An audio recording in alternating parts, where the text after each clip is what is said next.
नमस्कार दोस्तों, स्वागत है आपका डीप स्टोरी टेलर पर, जहां हर कहानी सिर्फ कहानी नहीं, एक डरावना एहसास बन जाती है। अगर आप भी डर और रहस्य की दुनिया में खो जाना चाहते हैं तो चैनल को जरूर सब्सक्राइब करें और बेल आइकन दबाएं। आज हम लेकर आए हैं एक ट्रक ड्राइवर की खौफनाक सच्ची घटना जो उसके जीवन का सबसे डरावना मोड़ बन गई। दोस्तों, आज का हॉरर पॉडकास्ट ट्रक ड्राइवर की है जिनका नाम विक्रांत है। तो चलिए अब ये कहानी विक्रांत जी के नजरिए से सुनते हैं। दोस्तों, मेरा नाम विक्रांत है। भोपाल की धूल और धुएं में जवान हुआ और इसी शहर की सड़कों पर ट्रक का स्टीयरिंग व्हील थामकर अपनी जवानी गुजार दी। उम्र कोई 40 के पार होगी, लेकिन आज भी जब हाईवे पर ट्रक दौड़ाता हूँ तो लगता है जैसे कल की ही बात हो जब मैंने पहली बार क्लच पर पैर रखा था। ये सड़कें, ये रात के सन्नाटे, ये ढाबों की चाय और परांठे, यही मेरी दुनिया है। सालों से इसी दुनिया में जी रहा हूँ। लेकिन आज जो कहानी मैं आपको सुनाने जा रहा हूँ उसने मेरी इस दुनिया को हमेशा के लिए बदल कर रख दिया। ये वो कहानी है जिसने मुझे यकीन दिला दिया कि इस दिखने वाली दुनिया के पार भी एक दुनिया है। एक ऐसी दुनिया जो नजर नहीं आती, लेकिन जब सामने आती है तो इंसान की रूह तक कंपा देती है। ये बात आज से कुछ साल पहले की है। कोरोना का कहर थोड़ा थमा था और जिंदगी धीरे धीरे पटरी पर लौट रही थी। लॉकडाउन के उस मुश्किल दौर में जहां सब कुछ बंद था, हम ट्रक वालों के पहिए तब भी नहीं थमे थे। कभी दवाइयां तो कभी ऑक्सीजन तो कभी जरूरी राशन हम ही थे जो देश की धमनियों में खून की तरह दौड़ रहे थे। मैंने भी उस दौर में दिन को दिन और रात को रात नहीं समझा। लेकिन जब सब खुलने लगा तो काम थोड़ा मंदा पड़ गया। मैं पहले भोपाल और आसपास के शहरों जैसे धुले, चंडीगढ़, आगरा तक ही माल लेकर जाता था। लंबे रूट पर गए हुए जमाना हो गया था। घर में पत्नी और एक 10 साल का बेटा था। गुजारा चल रहा था। लेकिन मैं किसी बड़े काम की तलाश में था ताकि बेटे की पढ़ाई लिखाई और घर के खर्चे आराम से निकल सकें। इसी उधेड़बन में दिन गुजर रहे थे कि एक दिन मेरे एक पुराने ट्रांसपोर्टर दोस्त शर्मा जी का फोन आया। विक्रांत भाई, एक काम है, करेगा? उनकी आवाज में एक उम्मीद थी। मैंने कहा, हाँ शर्मा जी बताइए, काम के लिए तो बैठे हैं। उन्होंने बताया, देख भाई, काम थोड़ा लंबा है। भोपाल से अमरावती के पास एक गांव है, वहां एक बहुत बड़ा फार्म हाउस बन रहा है किसी रईस आदमी का। उसी के लिए फर्नीचर का सारा सामान जाना है। सामान बहुत कीमती है, सागुन की लकड़ी और बेल्जियम का शीशा भी है। काम लगभग 1-2 महीने का है। हर 2-3 दिन में एक चक्कर लगाना होगा। पैसा अच्छा मिलेगा, एडवांस भी बढ़िया है। अमरावती का नाम सुनकर मैं एक पल को ठिठका। इतना लंबा रूट पकड़े हुए मुझे सालों हो गए थे। लेकिन फिर पैसे का ख्याल आया। बेटे के स्कूल की फीस बढ़ गई थी और पत्नी कई दिनों से घर में एक नया फ्रिज लाने की जिद कर रही थी। मैंने मन ही मन हिसाब लगाया, अगर ये काम पकड़ लिया तो सारी मुश्किलें हल हो जाएंगी। मैंने तुरंत हाँ कर दी। ठीक है शर्मा जी, मैं तैयार हूँ। कब निकलना है? आज शाम को ही निकलना होगा। सामान लोड हो रहा है, तो बस अपनी गाड़ी लेकर यार्ड में आ जा। कागजात सब तैयार है, उन्होंने कहा। मैं खुश था। घर आकर जब मैंने अपनी पत्नी नेहा को ये बात बताई तो उसके चेहरे पर खुशी की जगह एक अजीब सी शिकन आ गई। वो पूजा पाठ में बहुत मानती थी और उसकी छठी इंद्री, जिसे वो मन का वहम कहती थी, अक्सर सच साबित होती थी। आज ही जाना जरूरी है क्या? उसने धीरे से पूछा। हाँ, काम ही ऐसा है। एडवांस भी आज ही मिल रहा है। क्यों, क्या हुआ? मैंने उसके चेहरे पर चिंता देखकर पूछा। पता नहीं क्यों पर मन घबरा रहा है, और आज तो अमावस भी है। अमावस की रात को इतना लंबा और अनजान सफर ठीक नहीं लग रहा। उसकी आवाज में एक डर था जिसे मैं साफ महसूस कर सकता था। उसकी बात सुनकर मुझे हंसी आ गई। मैं उसे चिढ़ाते हुए बोला, अरे नेहा, तू भी किन पुरानी बातों में पड़ी है? मैं कोई बच्चा हूं क्या? सालों से ट्रक चला रहा हूं। अमावस हो या पूर्णिमा, हमारे लिए तो सब रातें एक जैसी होती हैं, तो फिक्र मत कर। लेकिन वो नहीं मानी। आप हंसिए मत, मैंने अपनी दादी से सुना है अमावस की रात को बुरी ताकतें बहुत शक्तिशाली हो जाती हैं, खासकर सुनसान सड़कों और अनजान रास्तों पर। वो किसी का भी रूप धरकर इंसान को भटका सकती हैं, अपना शिकार बना सकती हैं। आप पहली बार जा रहे हैं उस रास्ते पर, आपको कुछ पता भी नहीं है। उसकी बातें मुझे उस वक्त अंधविश्वास लग रही थी। मैंने उसका हाथ पकड़कर उसे तसल्ली दी। कुछ नहीं होगा, तू बस दुआ करना। और देख, ये काम मिल गया तो अपने बिट्टू के लिए वो साइकिल भी ले लेंगे जो वो कब से मांग रहा है। बेटे का नाम सुनकर वो थोड़ा शांत हुई, लेकिन उसके मन का डर गया नहीं था। उसने मेरे लिए टिफिन पैक किया और फिर मेरे पास आकर बोली, एक बात मेरी मानेंगे? हाँ बोल, मैंने कहा। रास्ते में अगर कोई मदद मांगे, कोई लिफ्ट मांगे, चाहे वो कितना भी मजबूर क्यों ना लगे, आप रुकना मत। रात के वक्त सुनसान जगह पर किसी पर भरोसा मत करना, प्लीज मेरी खातिर। उसकी आंखों में आंसू थे। मैंने उसे गले लगा लिया और एक झूठी मुस्कान के साथ कहा, हाँ ठीक है बाबा, नहीं रुकूंगा ट्रक, अब तो खुश। ऐसा कहकर मैं घर से निकल गया। मैं जानता था कि वो जरूरत से ज्यादा सोच रही है, लेकिन ये नहीं जानता था कि उसकी ये जरूरत से ज्यादा सोच ही आगे चलकर मेरी जिंदगी और मौत के बीच की दीवार बनने वाली थी। मैं शाम करीब 5 बजे ट्रांसपोर्ट यार्ड पहुंचा। मेरा ट्रक, जिसे मैं प्यार से राजा कहता हूँ, लोड होने के लिए तैयार खड़ा था। कारीगर बड़ी सावधानी से लकड़ी के भारी भारी पलंग, अलमारियां, मेज और कुर्सियां चढ़ा रहे थे। उनके साथ ही शीशे के बड़े बड़े पैनल भी रखे जा रहे थे, जिन्हें गत्ते और थर्माकोल से अच्छी तरह पैक किया गया था। शर्मा जी ने बताया कि ये शीशे सीधे फर्नीचर में फिट होने हैं। एक भी खरोंच आई तो भारी नुकसान हो जाएगा, इसलिए ट्रक को बहुत संभाल कर चलाना था। सामान लोड होते होते और सारे कागजात तैयार होते होते शाम के 7 बज चुके थे। अंधेरा गिरने लगा था, यार्ड की पीली लाइटें जल चुकी थीं। मैंने केबिन साफ किया, अपनी पानी की बोतल भरी और नेहा का दिया हुआ टिफिन सीट के बगल में रखा। शर्मा जी ने मुझे एडवांस के पैसे दिए और रास्ते के लिए कुछ जरूरी हिदायतें दी। विक्रांत, रास्ता लंबा है, आराम से जाना। अमरावती पहुंचकर तुम्हें एक नंबर दूंगा, वो तुम्हें गांव का रास्ता समझा देगा। और हाँ, वो कच्चा रास्ता है खेतों के बीच से, तो गाड़ी धीमी ही रखना, उन्होंने समझाया। मैंने हामी में सिर हिलाया, ट्रक की चाबी घुमाई और इंजन की गड़गड़ाहट के साथ यार्ड से बाहर निकल आया। भोपाल का ट्रैफिक पार करते करते ही रात के 9 बज गए। जब मैंने ट्रक को भोपाल अमरावती हाईवे पर चढ़ाया, तब जाकर मैंने राहत की सांस ली। सड़क खाली थी और मेरे ट्रक का इंजन एक सधी हुई लय में गुनगुना रहा था। मैंने अपनी पसंदीदा पुराने गानों की प्लेलिस्ट चालू कर दी और स्टीयरिंग पर अपनी पकड़ मजबूत कर ली। केबिन के अंदर मैं अकेला था, लेकिन बाहर दूर तक फैला अंधेरा और सड़क पर दौड़ते दूसरे ट्रक मेरे साथी थे। मुझे लगा ये तो रोज का काम है, इसमें डरने जैसा क्या है। नेहा भी बेवजह परेशान हो रही है, ये सोचते हुए मैंने ट्रक की रफ्तार बढ़ा दी। मुझे क्या पता था कि ये रफ्तार मुझे मेरी मंजिल की तरफ नहीं, बल्कि एक ऐसे खौफनाक सच की तरफ ले जा रही थी जिसकी मैंने अपने सबसे बुरे सपने में भी कल्पना नहीं की थी। वो सफर सिर्फ एक सफर नहीं था, वो मेरी जिंदगी का सबसे बड़ा इम्तिहान था। एक ऐसा इम्तिहान जहां सवाल भी अनजान थे और जवाब भी। भोपाल की सीमा को पीछे छोड़ते ही हाईवे एक काले नाग की तरह खुल गया था, जिसकी पीली धारियां, रोड मार्किंग्स मेरे ट्रक की हेडलाइट्स में चमक रही थी। रात के लगभग 10 बज रहे थे। स्टीयरिंग व्हील पर मेरे हाथ जमे हुए थे और किशोर कुमार के पुराने नगमों की धुन केबिन में एक सुकून भरा माहौल बना रही थी। जब आप रात में अकेले एक लंबा सफर तय करते हैं तो यही संगीत आपका हमसफर बन जाता है। बाहर की दुनिया अंधेरे में गुम हो जाती है और आपकी अपनी दुनिया बस उस केबिन की छोटी सी जगह में सिमट कर रह जाती है। मैंने अपनी सीट थोड़ी पीछे की और एक गहरी सांस ली। मन में एक अलग ही तरह का उत्साह था। सालों बाद इतना लंबा रूट मिला था। एक प्रोफेशनल ईवर के लिए ये किसी चुनौती से कम नहीं होता और मुझे चुनौतियां हमेशा से पसंद थीं। मैंने मन ही मन सोचा, नेहा भी खामखा डर रही है, ये तो मेरा रोज का काम है। अमावस की रात, भला इसमें क्या खास बात है? चांद नहीं है तो क्या मेरे राजा की हेडलाइट्स किसी सूरज से कम है क्या? ये सोचकर मेरे चेहरे पर एक मुस्कान तैर गई। मैंने पास रखे थर्मस से एक कप गर्म चाय निकाली और धीरे धीरे उसकी चुस्कियां लेने लगा। हाईवे पर ट्रक दौड़ाने का अपना ही एक नशा है। एक लयबद्ध गति, इंजन की एक जैसी घरघराहट और सड़क पर फिसलती पीली सफेद लकीरें, ये सब मिलकर आपको एक तरह की तंद्रा में ले जाती हैं। आप जाग भी रहे होते हैं और सो भी रहे होते हैं। आपका शरीर और दिमाग मशीन की तरह काम करने लगता है। हाथ स्टीयरिंग पर, पैर एक्सीलरेटर पर और आंखें सड़क पर। सब कुछ अपने आप होता जाता है। मैं कई छोटे बड़े शहरों और कस्बों के पास से गुजरा। दूर से उनकी टिमटिमाती बत्तियां ऐसी लगती थी जैसे किसी ने आसमान के तारे जमीन पर बिखेर दिए हों। रात के इस पहर में सब कुछ शांत था। सड़क के किनारे इक्का दुक्का ढाबे खुले थे, जहां कुछ और ट्रक वाले रुककर खाना खा रहे थे या चाय पी रहे थे। उनकी जलती बुश्ती सिगरेट के अंधेरे में चमकते जुगनू भी साफ नजर आ रहे थे। मैंने रुकने का ख्याल मन से निकाल दिया। नेहा का बनाया हुआ टिफिन मेरे पास था और मुझे जल्द से ज्यादा रास्ता काट लेना था। समय अपनी रफ्तार से आगे बढ़ रहा था। रात के 12 बज चुके थे। मैं अब उत्तर प्रदेश की सीमा में दाखिल हो चुका था। यहाँ हाईवे और भी ज्यादा सुनसान और चौड़ा था। दूर दूर तक मेरे अलावा कोई और गाड़ी नजर नहीं आ रही थी। संगीत अब भी बज रहा था, लेकिन अब केबिन में एक अजीब सी खामोशी भी घुलने लगी थी। मैंने सोचा कि नेहा को एक फोन कर लूं, बता दूं कि सब ठीक है, लेकिन फिर सोचा वो सो रही होगी, उसे जगाना ठीक नहीं। यही सब सोचते हुए मैं अपनी धुन में चला जा रहा था कि अचानक एक अजीब सी बात हुई। मेरा म्यूजिक सिस्टम, जो अब तक बिल्कुल ठीक चल रहा था, अचानक बंद हो गया। एक तेज घर्र की आवाज आई और फिर घनघोर सन्नाटा छा गया। मैंने सोचा शायद कोई कनेक्शन ढीला हो गया होगा। मैंने उसे बंद करके दोबारा चालू करने की कोशिश की, लेकिन वो नहीं चला। अरे, इसे भी अभी खराब होना था, मैं बुदबुदाया। मैंने उसे 2-3 बार और ठोका पीटा, लेकिन कोई फायदा नहीं हुआ। फिर अचानक उसमें से फिर से आवाज आने लगी, लेकिन इस बार किशोर कुमार के गाने नहीं थे। एक अजीब सी बहुत पुरानी और धीमी धुन बज रही थी, जैसे किसी पुराने गांव में कोई सारंगी बजा रहा हो। उस धुन में कोई बोल नहीं थे, सिर्फ एक दर्द और एक खालीपन था। वो इतनी अजीब थी कि मेरे रोंगटे खड़े हो गए।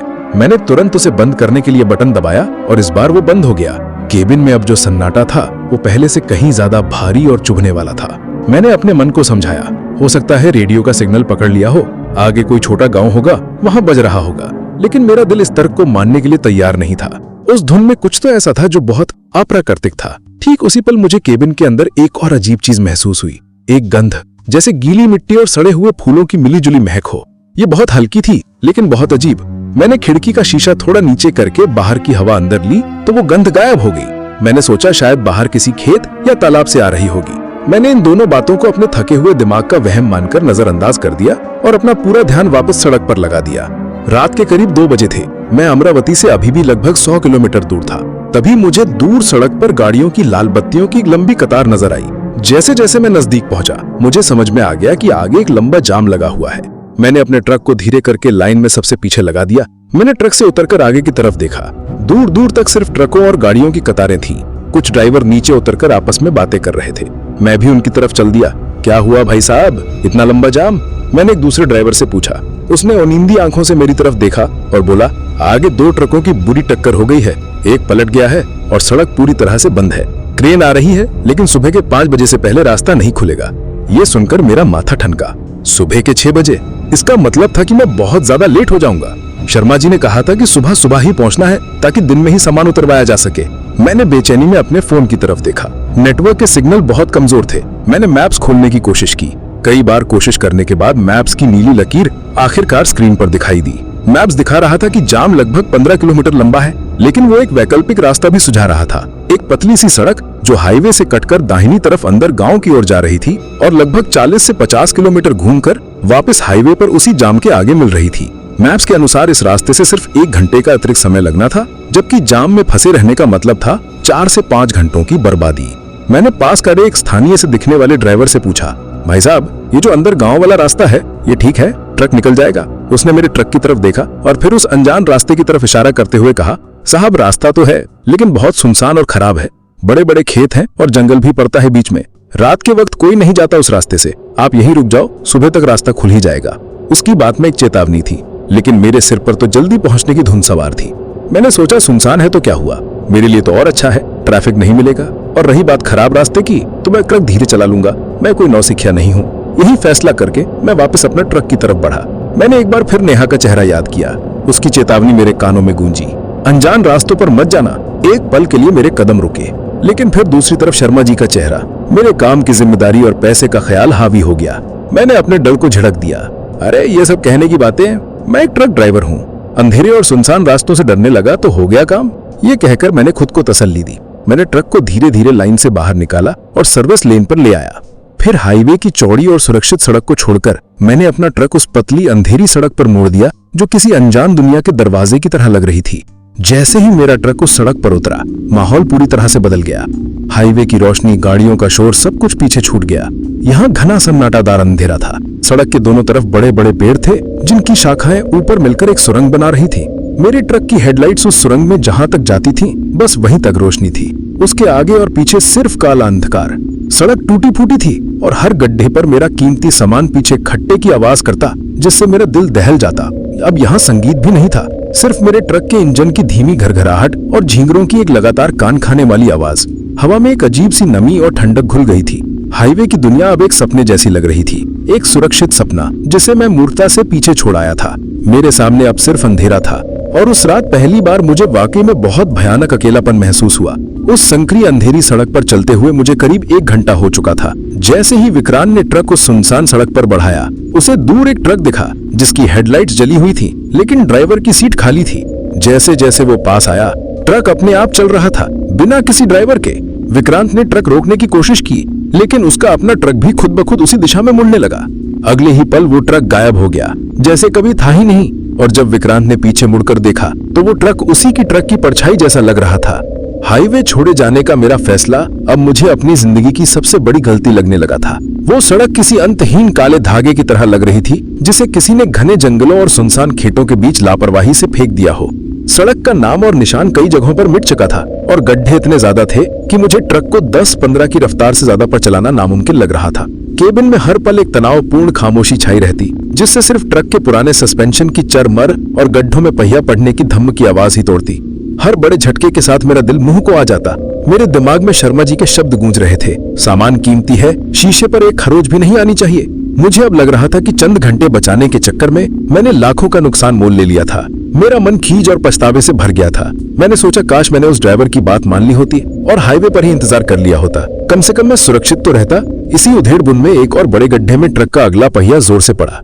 इस बार झटका इतना तेज था कि केबिन के अंदर रखा मेरा टिफिन और पानी की बोतल सीट से नीचे गिर गई। लेकिन इससे ज्यादा चिंताजनक वो कड़कड़ की तेज आवाज थी जो ट्रक के पिछले हिस्से से आई थी। ऐसा लगा जैसे कोई लकड़ी टूट गई हो। मेरे हाथ पैर ठंडे पड़ गए। अगर कोई शीशे का पैनल टूट गया तो मैं क्या जवाब दूंगा? मेरी सारी कमाई और एडवांस इसी में चला जाएगा। नहीं, ऐसा नहीं हो सकता। मैं बुदबुदाया। मेरे पास रुककर जांचने के अलावा और कोई चारा नहीं था। मैंने ऐसी जगह तलाशी जहां सड़क थोड़ी चौड़ी हो और पेड़ कुछ दूर हो। थोड़ी दूर आगे जाकर मुझे एक विशाल सैकड़ों साल पुराना पीपल का पेड़ दिखाई दिया। वो इतना बड़ा और घना था कि उसकी शाखाएं सड़क के एक किनारे से दूसरे किनारे तक फैली हुई थी, जैसे किसी दैत्य ने अपनी बाहें फैला रखी हों। उसकी परछाई में अंधेरा और भी ज्यादा गहरा लग रहा था। पेड़ के ठीक बगल में किसी पुरानी टूटी फूटी इमारत के खंडहर थे। शायद कोई पुराना मंदिर या मठ रहा होगा, क्योंकि एक टूटा हुआ पत्थर का दरवाजा अब भी अपनी जगह पर खड़ा था, जिसके पार सिर्फ घुप अंधेरा नजर आ रहा था। वो जगह बहुत अजीब और डरावनी थी। हवा में भी एक अजीब सी सीलन और भारीपन था, लेकिन मुझे रुकना ही था। मैंने ट्रक को धीरे से उस पीपल के पेड़ की छांव में लाकर खड़ा कर दिया और इंजन बंद कर दिया। इंजन के बंद होते ही जो सन्नाटा हुआ वो किसी चीख से ज्यादा भयानक था। सिर्फ झींगुरों की आवाज थी, जो अब और भी ज्यादा तेज और कर्ण भेदी लग रही थी। मैंने केबिन की लाइट जलाई, दरवाजा खोला और नीचे उतरा। ट्रक से उतरते ही मुझे लगा जैसे किसी ने मुझे बर्फीले पानी में डुबो दिया हो। हवा यहाँ बहुत ठंडी थी और उस हवा में वही गीली मिट्टी और बासी फूलों की गंध थी जो मुझे पहले महसूस हुई थी, लेकिन इस बार वो बहुत ज्यादा तेज थी। मुझे लगा जैसे मैं किसी कब्रगाह में आ गया हूँ। मैंने अपने चारों तरफ नजर दौड़ाई। दूर दूर तक इंसान तो क्या, किसी जानवर का भी नामो निशान नहीं था। फालतू बातें मत सोच विक्रांत, मैंने खुद को डांटा। जल्दी से सामान देख और यहाँ से निकल। मैंने अपनी बड़ी वाली टॉर्च उठाई और कांपते हाथों से ट्रक के पिछले हिस्से का ताला खोला। मैंने तरपाल का एक कोना हटाया और टॉर्च की रोशनी अंदर मारी। मैंने एक एक सामान को ध्यान से देखा। पलंग, अलमारियां सब अपनी जगह पर रस्सी से मजबूती से बंधे थे। फिर मैंने शीशों के पैनल देखे। ऊपर से सब ठीक लग रहा था। मैंने और अंदर झुककर नीचे तक जांच की। शुक्र है, कोई भी शीशा टूटा नहीं था। वो आवाज शायद किसी लकड़ी के टुकड़े के खिसकने की होगी। मैंने एक गहरी राहत की सांस ली। मैं ताला वापस बंद करके केबिन की तरफ मुड़ा ही था कि मुझे एक आवाज सुनाई दी। ये कोई चीख या रोने की आवाज नहीं थी। ये एक बहुत ही धीमी और महीन आवाज थी, जैसे कोई पूजा की छोटी सी घंटी को बहुत धीरे धीरे रुक रुक कर बजा रहा हो। मैं वहीं जम गया। इस सुनसान वीरान सड़क पर रात के 3 बजे एक खंडहर के पास ये पूजा की घंटी की आवाज कहां से आ सकती है? मेरा दिल जोर जोर से धड़कने लगा। मैंने अपनी टॉर्च कसकर पकड़ ली और आवाज की दिशा में रोशनी घुमाई। रोशनी सड़क पर थोड़ा आगे गई, उस पीपल के पेड़ और खंडहर के पास, और फिर मुझे वो दृश्य दिखाई दिया। सड़क के किनारे एक बैलगाड़ी खड़ी थी। उसका एक पहिया पूरी तरह से धुरी से बाहर निकला हुआ था और गाड़ी एक तरफ झुकी हुई थी। गाड़ी से एक पुरानी लालटेन लटक रही थी, जिसकी कांपती हुई पीली रोशनी में 2 आकृतियां नजर आ रही थीं। एक बेहद बूढ़ा आदमी जो धोती कुर्ता पहने था, जमीन पर कमर झुकाए बैठा था। वो बहुत कमजोर और लाचार दिख रहा था। उसके पास ही एक औरत खड़ी थी, जिसने अपना सिर और चेहरा एक लंबे घूंघट से ढक रखा था। उसी औरत के हाथ में वो छोटी सी पीतल की घंटी थी, जिसे वो रह रहकर बजा रही थी, जैसे किसी आखिरी उम्मीद के सहारे मदद के लिए पुकार रही हो। उन्हें देखते ही मेरे दिमाग में सबसे पहले नेहा की कही हुई बात कौन थी? रास्ते में कोई मदद मांगे तो रुकना मत, वो कोई छलावा भी हो सकता है। मेरा पहला विचार यही था कि चुपचाप अपने ट्रक में बैठूं और यहां से निकल जाऊं। ये जगह और ये लोग कुछ भी ठीक नहीं लग रहा था। ये कौन लोग हैं जो इस वक्त इस हाल में यहां मौजूद हैं? लेकिन फिर मेरी नजर उस बूढ़े आदमी पर गई।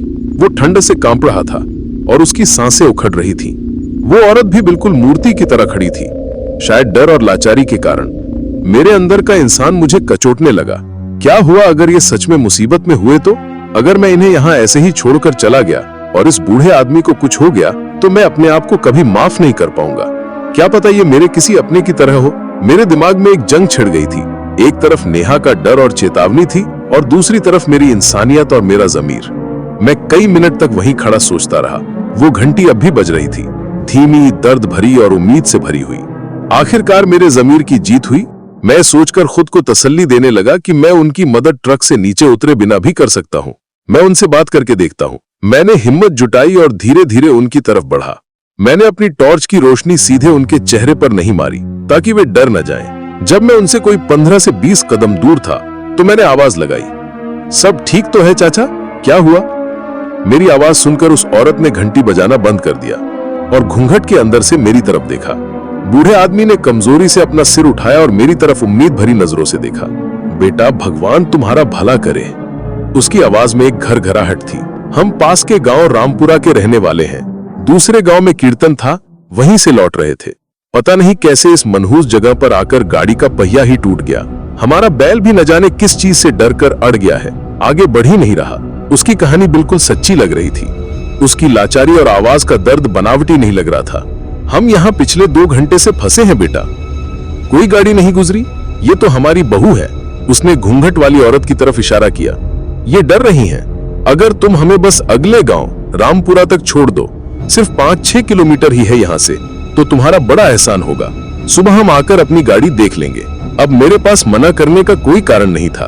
5-6 किलोमीटर कोई बड़ी बात नहीं थी। उस बूढ़े आदमी को इस हाल में छोड़ना पाप होता। मेरे मन का सारा डर और शक दूर हो गया। मुझे अपनी इंसानियत पर गर्व महसूस हुआ। मैंने एक मुस्कान के साथ कहा, अरे चाचा, इसमें एहसान की क्या बात है? इंसान ही इंसान के काम आता है। आप लोग बैठिए, मैं छोड़ दूंगा आपको। ये सुनकर उस बूढ़े आदमी की आंखों में आंसू आ गए। उसने अपने कांपते हुए हाथ जोड़ लिए। झुक झुक जियो बेटा, भगवान तुम्हें हमेशा सुरक्षित रखे। उसकी दुआ सुनकर मुझे बहुत अच्छा लगा।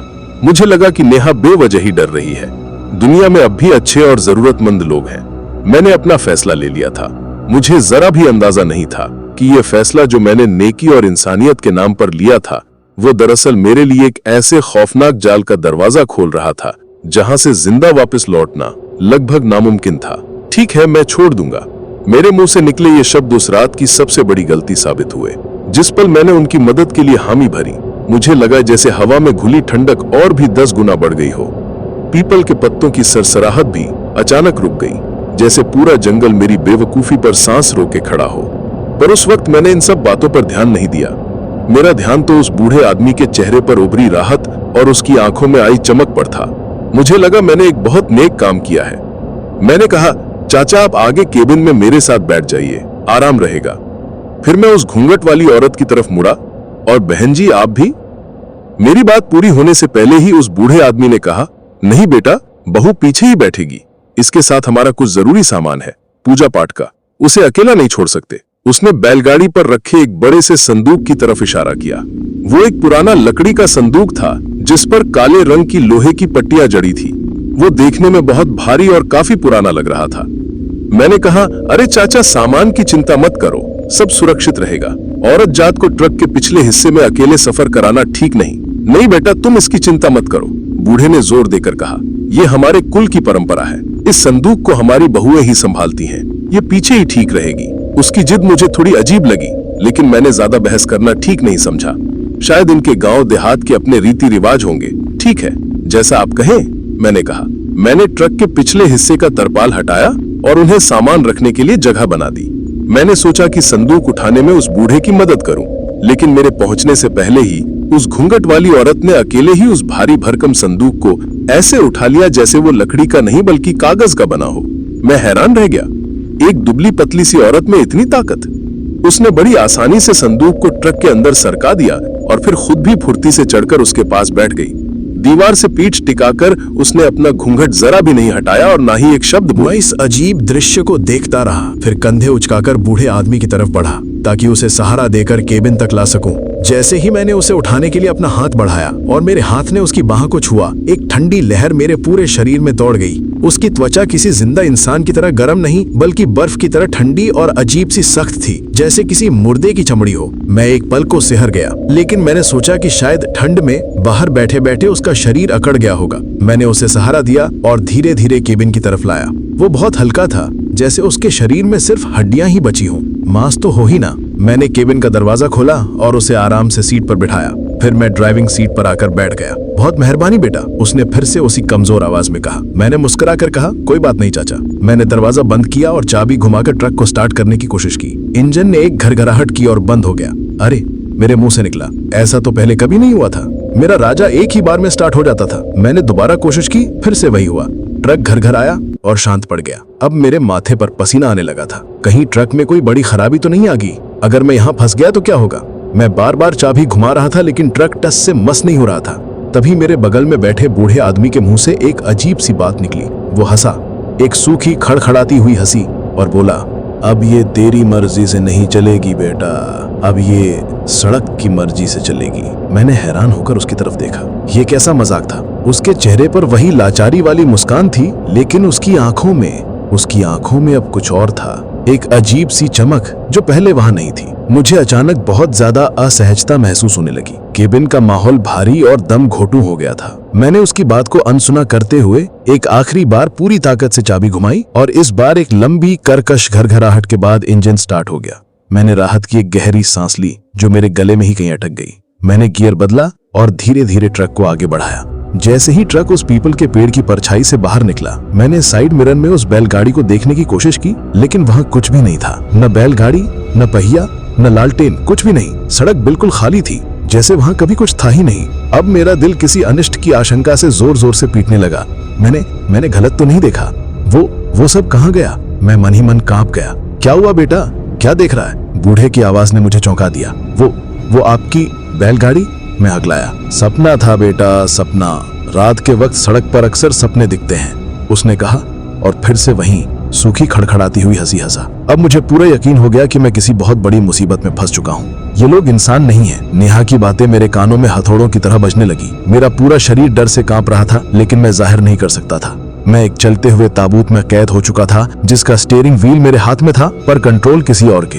बगल में बैठा बूढ़ा आदमी अब चुप था। वो बस सामने अंधेरे में घूर रहा था और धीरे धीरे कुछ गुनगुना रहा था। वो कोई गीत या भजन नहीं था, वो एक बेसुर अजीब सी धुन थी जिसमें कोई लय नहीं थी। वो आवाज मेरे कानों में जर की तरह घुल रही थी और मेरा सिर फटा जा रहा था। केबिन के अंदर वो सड़े हुए फूलों और गीली मिट्टी की गंध अब बहुत तेज हो चुकी थी और वो उसी बूढ़े के शरीर से आ रही थी। डरते डरते मेरी नजर उसके हाथों पर गई जो उसने अपनी गोद में रखे हुए थे, और उन हाथों को देखकर मेरी चीख निकलते निकलते रह गई। वो किसी इंसान के हाथ नहीं थे। उनकी चमड़ी सूखी और पीली थी, जैसे कोई पुराना कागज हो, और उस चमड़ी पर नसें नहीं बल्कि काली काली दरारें थी।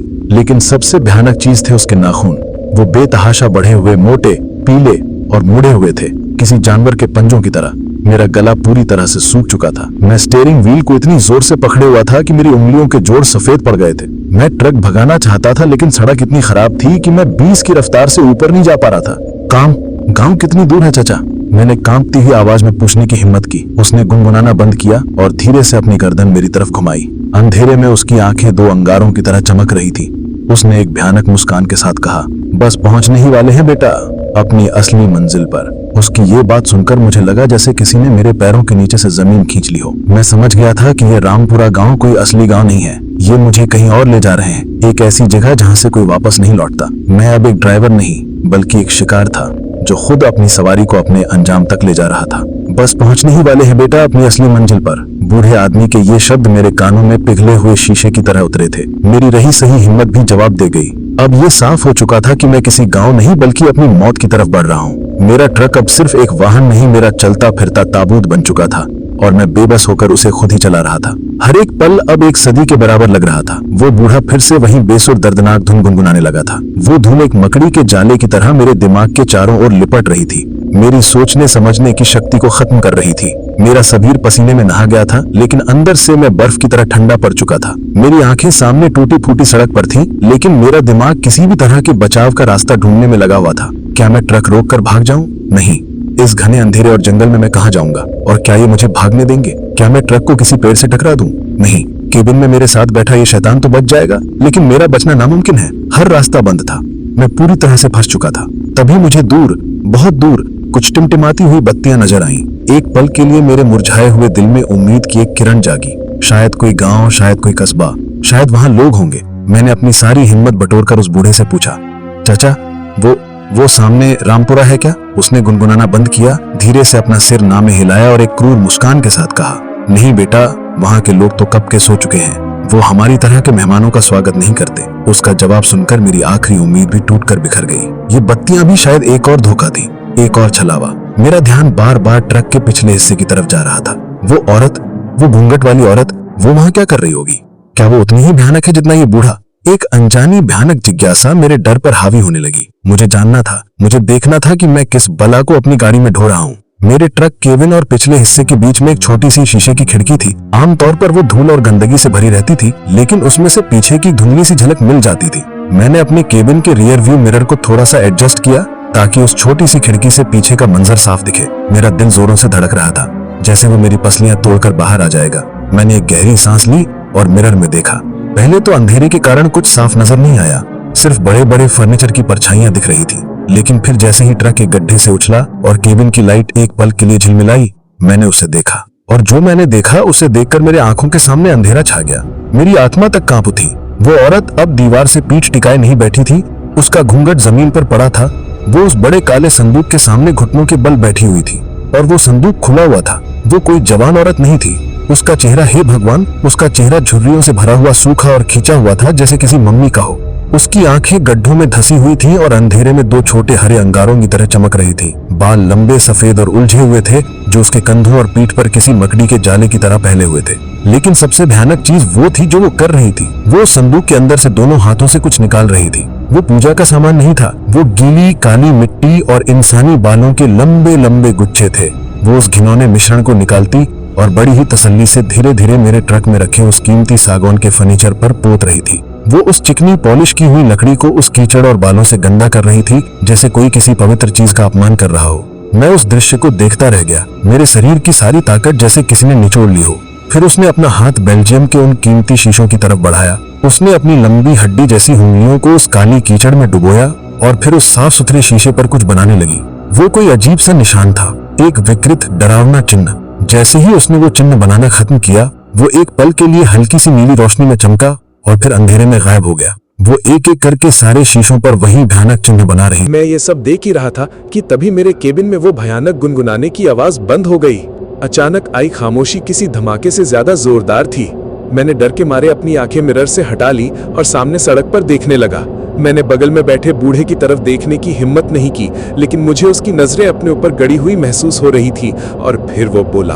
उसकी आवाज अब किसी कमजोर बूढ़े की नहीं थी, वो एक गहरी, खुरदुरी और शैतानी आवाज थी, जो जैसे किसी गहरी गुफा से आ रही हो। उस आवाज ने मेरे केबिन की हवा को जहरीला कर दिया। उसने धीरे से कहा, वो घर सजा रही है नए मेहमान के लिए, वो उसे तैयार कर रही है तुम्हारे लिए, तुम्हारे लिए।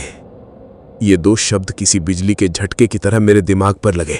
मेरे हाथ स्टीयरिंग व्हील पर कांपने लगे और ट्रक सड़क पर खतरनाक तरीके से लहरा गया। मेरे मुंह से एक दबी हुई चीख निकली। मुझे समझ में आ गया, वो फर्नीचर नहीं, मेरा ताबूत सजा रही थी। वो शीशे नहीं, मेरी कब्र पर चिन्ह बना रही थी। और वो बूढ़ा, वो मुझे उसी कब्र तक ले जा रहा था। जिस पल उसका गुनगुनाना बंद हुआ, मेरे ऊपर से उसका मानसिक नियंत्रण भी हट गया। अब तक जो डर मेरे अंदर दबा हुआ था, वो एक ज्वालामुखी की तरह फट पड़ा। मैं पागल हो जाना चाहता था, चीखना चिल्लाना चाहता था, लेकिन मेरे गले से आवाज ही नहीं निकल रही थी। बगल में बैठा हुआ शैतान अब बिल्कुल चुपचाप स्थिर बैठा था। वो बस मुझे देख रहा था, जैसे एक शिकारी अपने जाल में फंसे शिकार को देखता है, उसके तड़पने का मजा लेता है। अब खतरा सिर्फ मानसिक नहीं था, मुझे महसूस हो रहा था कि खेल का अगला और आखिरी पड़ाव शुरू होने वाला है। अब सवाल ये नहीं था कि वो क्या है, सवाल ये था कि वो मेरे साथ अब क्या करने वाले हैं। और इस सवाल का जवाब जानने की मुझ में हिम्मत नहीं थी। वो घर सजा रही है तुम्हारे लिए, ये सिर्फ शब्द नहीं थे, ये मेरी मौत का फरमान था। जिस शैतान को मैं एक लाचार बूढ़ा समझकर अपनी गाड़ी में बिठा लाया था, वो अब अपनी असली आवाज में मुझसे बात कर रहा था। उसका गुनगुनाना बंद हो चुका था और अब वो सिर्फ एक टक मुझे घूर रहा था। उसकी वो शांत शिकारी नजरें किसी भी चीख से ज्यादा डरावनी थी। मेरे दिमाग ने काम करना बंद कर दिया था। मैं अब भी ट्रक चला रहा था, लेकिन कैसे, ये मुझे खुद नहीं पता था। तभी एक और भयानक चीज हुई। स्टीयरिंग व्हील जो मेरे हाथों में था अचानक अपने आप बाईं ओर घूमने लगा। मैंने उसे सीधा रखने की अपनी पूरी ताकत लगा दी, लेकिन ऐसा लगा जैसे कोई अनदेखी जबरदस्त शक्ति मुझसे स्टीयरिंग छीनने की कोशिश कर रही हो। ट्रक सड़क से उतरकर बाईं ओर के कच्चे रास्ते पर बढ़ने लगा। मेरी हेडलाइट्स की रोशनी में मुझे सामने दिखा कि ट्रक किस तरफ बढ़ रहा है। सड़क के किनारे जहां खेत शुरू हो रहे थे, एक और विशालकाय प्राचीन बरगद का पेड़ खड़ा था। उसकी जड़ें सांपों की तरह जमीन से बाहर निकलकर फैली हुई थीं। वो कोई पेड़ नहीं बल्कि अंधेरे में पसरा एक दैत्य लग रहा था और मेरा ट्रक सीधे उसी की तरफ बढ़ा जा रहा था। नहीं नहीं, मैं अपनी पूरी शक्ति से स्टीयरिंग को दाईं ओर घुमाने की कोशिश कर रहा था। मेरे पसीने से तर हाथ फिसल रहे थे। वो अनदेखी शक्ति बहुत ज्यादा थी। मुझे अपनी मौत साफ नजर आ रही थी। मुझे लगा बस ये मेरी जिंदगी के आखिरी कुछ पल हैं। मैं अपनी पत्नी नेहा और बेटे का चेहरा याद करने लगा। मेरी आंखों के सामने आंसुओं का सैलाब उमड़ पड़ा। ट्रक और उस पेड़ के बीच बस कुछ ही फीट का फासला रह गया था। मैं आंखें बंद करके अपनी टक्कर का इंतजार कर ही रहा था कि तभी केबिन में मेरे फोन की घंटी बज उठी। उस सन्नाटे और खौफ के माहौल में वो आवाज किसी धमाके की तरह गूंजी। मैंने एक पल के लिए आंखें खोली। फोन की स्क्रीन पर नेहा का नाम और उसकी तस्वीर चमक रही थी और उसके साथ ही मेरी रिंगटोन, माँ दुर्गा का वो शक्तिशाली मंत्र जिसे नेहा ने ही सेट किया था, पूरे केबिन में फैल गया। या देवी सर्वभूतेषु शक्ति रूपेण संस्थिता, नमस्तश्य नमस्तश्य नमस्तश्य नमो नमः।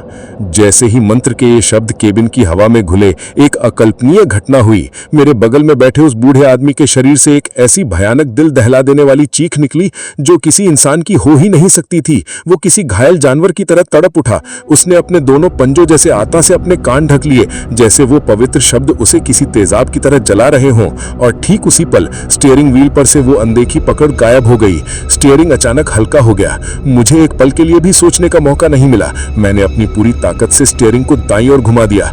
ट्रक का टायर एक भयानक चीख के साथ घुमा और वो उस बरगद के पेड़ से बस कुछ इंच की दूरी से बचकर वापस सड़क पर आ गया। मैं हाँफ रहा था, मेरी सांसें टूट रही थी। फोन अब भी बज रहा था, मंत्र अब भी गूंज रहा था। मैंने कांपते हाथों से फोन उठाया और कॉल रिसीव की। हेलो। मेरे मुंह से सिर्फ एक सिसकी निकली। आशु, आशु तुम ठीक हो? तुम्हारी आवाज को क्या हुआ? मुझे बहुत बुरा सपना आया। मुझे लगा तुम। नेहा की आवाज में घबराहट और चिंता थी। मैं कुछ बोल नहीं पा रहा था, सिर्फ रो रहा था एक बच्चे की तरह। मेरी हालत देखकर नेहा समझ गई कि मैं किसी भयानक मुसीबत में हूं। उसने सवाल पूछने में वक्त बर्बाद नहीं किया। उसकी आवाज अचानक शांत और दृढ़ हो गई। आशु, मेरी बात सुनो, ध्यान से सुनो। तुम जहां भी हो डरो मत। डैशबोर्ड में देखो, मैंने गंगाजल की एक छोटी सी शीशी रखी थी, याद है? पूजा करके रखी थी मैंने। उसे निकालो जल्दी। गंगाजल, हाँ मुझे याद आया। मैं हर लंबे सफर पे जाने से पहले एक छोटी सी शीशी हमेशा रखता था।